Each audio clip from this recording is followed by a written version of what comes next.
All right, if you've gotten to 3.4, you're about halfway, which is great. Again, minimum assignment. I'm pretty much recommending that you do all of them. And then number 21 is sort of a challenge. Again, just think about how you might go about it. See if you can get the right answer. There's one other thing you might be like, oh yeah, I know how to do this. I don't need this video. There's a couple of things, this question, like solve these if possible. What the heck does that mean? So I am going to talk about that in the video. So variables on both sides of the equation. You have to decide, I'm going to get all the letters or variables on one side and all the numbers on the other. And you kind of have to decide which side you want to do that. Some of us prefer to have our variables on the left-hand side, so I want to bring this guy over here and send this guy over there.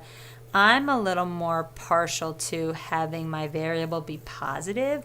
So for example, in this case, I might add 8x to both sides, and then I would have 7 equals 12x minus 17. Now my variable is positive.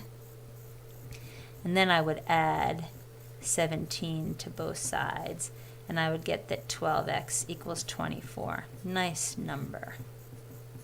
X equals 2. 8 times 2 is 16. 7 minus 16 is negative 9. 4 times 2 is 8. 8 minus 17 is negative 9. It checks. And again, I think I made myself a note about how in the book or even on the study guide they might write these things horizontally, but I just think that's convenient for textbook text. Work vertically and I'm rushing, be a little more tidy. Here's that whole idea of like, am I going to distribute this 1/4 or am I going to multiply both sides by 4 to undo that? Well, since I can easily take 1/4 of 16 and 1/4 of 60, go ahead and distribute it. If it was like a 5, if it was 1/5, I would multiply both sides by 5 to get rid of that. Maybe I'll show you how to do that over here, actually, just in case. So 9x minus 5, 1/4 of 16 is 4, 1/4 of 60 is 15, I'm pretty sure. And again, now it's convenient to put my x's on this side because they will be positive, and then get my numbers on the other side.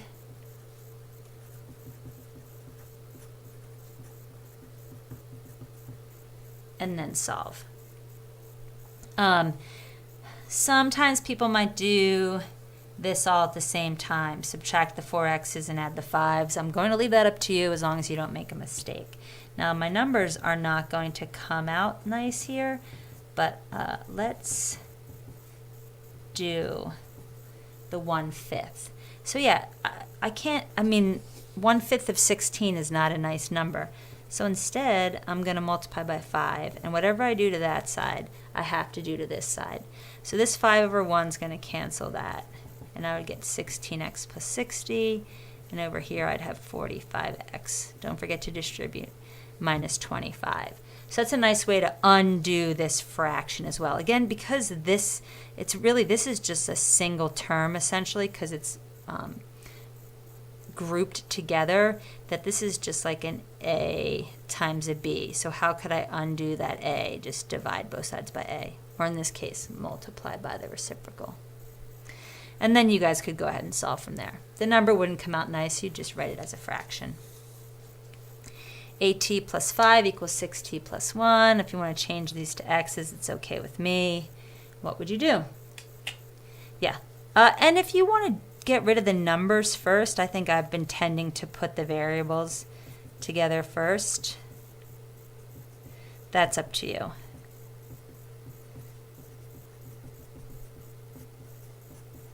And I didn't leave myself enough space, but a negative divided by a positive is a negative. In this case, for sure, I would distribute. You could divide both sides by 2, but that's not going to be nice over here. So go ahead and distribute. Get your variables all on one side. put your numbers all on the other side, and then solve. Let's do a check. I haven't checked in a while. 15 minus 7 is 8.